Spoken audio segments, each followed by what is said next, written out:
This is the employer's voice. South Africa is destroying its own economy, not through neglect, not through incompetence alone, through deliberate policy. Two laws sit at the center of this: the Employment Equity Act and the Broad-Based Black Economic Empowerment Act, in short, BEE. Together, they have created a system in which your race determines your access to employment, contracts, investment, and opportunity. I'm Gerard Papenfoos, Chief Executive of NEASA. Today, I want to explain what these laws do. Not what they claim to do, what they actually do. The Employment Equity Act empowers the state to impose demographic targets across every sector of the economy. In practice, this means employers must align hiring and promotion decisions with national racial demographics. White South Africans, particularly white males, are classified as overrepresented. That classification follows them into every job application, every promotion consideration, every skills program. This is not theoretical. Courts have upheld affirmative action policies even where qualified white candidates were excluded solely on the basis of race. There are documented cases where positions were left vacant because the only qualified candidates were white.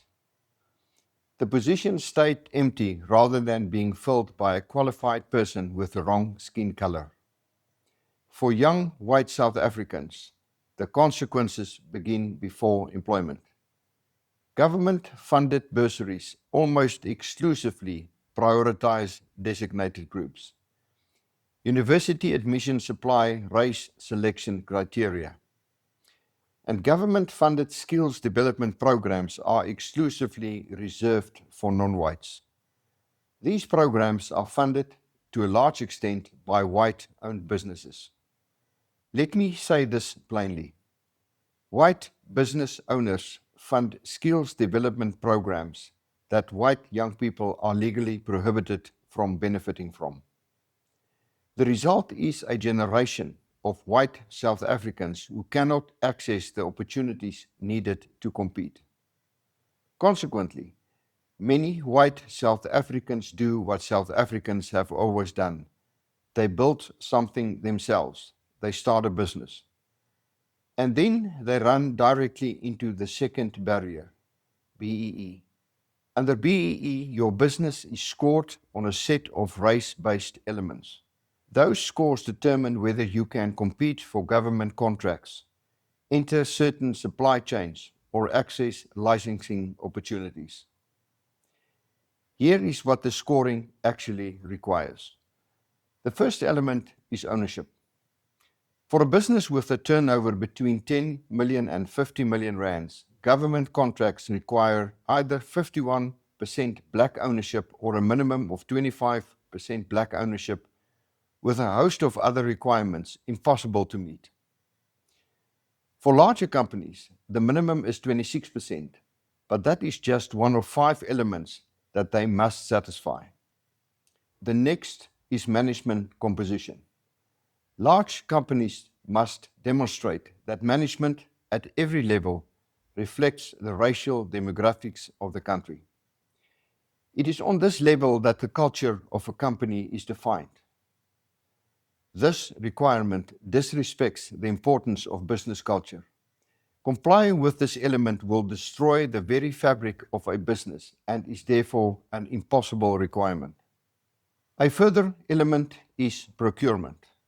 Large companies must buy from BEE-compliant suppliers. This turns large corporates into enforcers of the entire system. If your supplier is not BEE-compliant, your score suffers.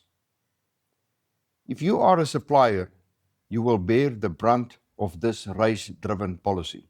Enterprise and supplier development is another element. Large companies are obligated to financially support black-owned enterprises. The requirement is for a company to spend 3% of net profit after tax for this element.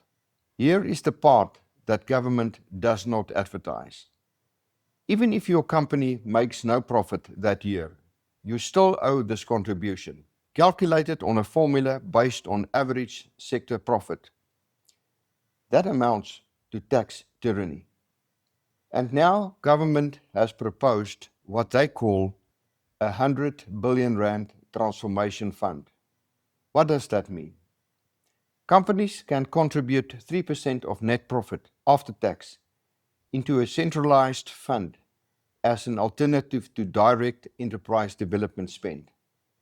Let me translate this. This is a racial levy on business, paid to a state-administered fund, regardless of profitability. The final element is skills development. Large companies must spend 6% and smaller companies 3% of their leviable payroll on skills development for black employees or external black individuals. A poor BE level means exclusion, not inconvenience, exclusion. This system has consequences. These consequences are visible. South Africa has one of the highest unemployment rates in the world. The official figure sits above 32%. The expanded definition, which includes those who have stopped looking for work, is close to 43%. And youth unemployment sits above 60%. Economic growth is stagnant. Investor confidence is weakening. Skilled professionals are leaving the country in large numbers. The people who build businesses, train staff, pay taxes, and create jobs are leaving. BE and EE are central reasons. Race-based procurement systems have repeatedly been linked to major corruption, politically connected enrichment, and systematic looting rather than genuine upliftment. Small and medium-sized white-owned businesses face a specific trap. They cannot restructure ownership purely to satisfy racial targets without destroying what they have built. Many are forced into fronting arrangements, which expose them to criminal liability. Many more simply exit.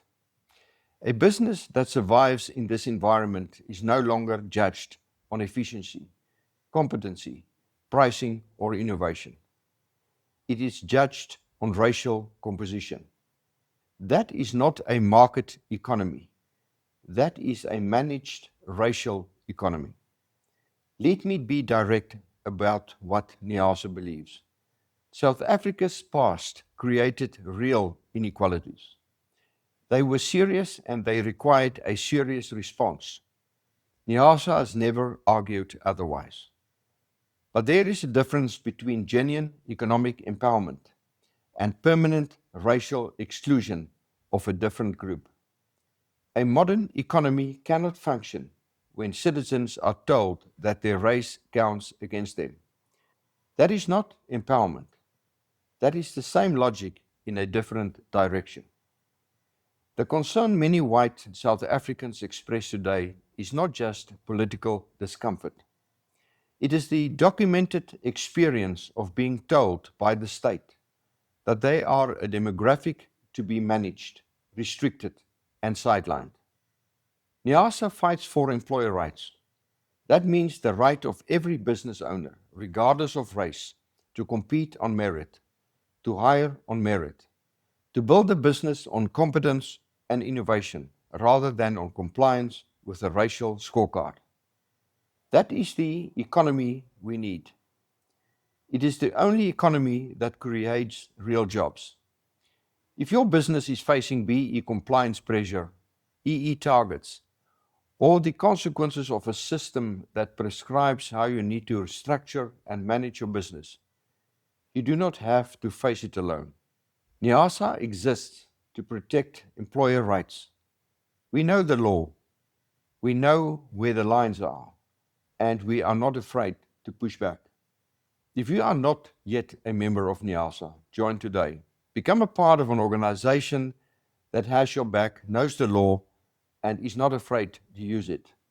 I'm Gerard Papenfuss, and this is the Employer's Voice.